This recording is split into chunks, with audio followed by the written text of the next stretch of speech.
Hello friends, বড়দের আমার প্রণাম আর ছোটদের আমার ভালোবাসা দিয়ে আমি শুরু করছি আমার চ্যানেলের প্রথম ভিডিও চিড়ে ভাজা দিয়ে। প্রথম ভিডিওটা করছি, যদি কারোর ভালো লেগে থাকে অবশ্যই বলবেন কেমন হয়েছে, ভুল ত্রুটি হলে ক্ষমা করে দেবেন। আমি এখানে চিড়ে ভাজা বানানোর জন্য আমি চিড়ে নিয়ে নিয়েছি। তো হালকা হাতে আমি চিড়েটা অল্প জল দিয়ে একটু মাখিয়ে নিলাম একটু নুন দিয়ে।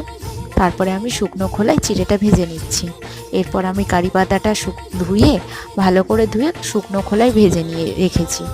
তো এরপর লাস্ট আমি দিচ্ছি এখানে একটু চীনাবাদামটা আমি তেলের মধ্যে হালকা ভেজে তারপরে আমি কারি পাতাটা ভেজে নিচ্ছি। লাস্টে আমি চিড়ে ভাজাটা যেটা আমি শুকনো খোলায় ভেজে রেখেছিলাম সেটা আমি কড়াইয়ে দিয়ে দিচ্ছি। কড়াই দিয়ে একটু নাড়াচাড়া করে নিলেই আমার তৈরি হয়ে যাবে চিড়ে ভাজা। রেসিপিটা ভালো লাগলে সবাই একটু বলবেন কেমন হয়েছে। নমস্কার।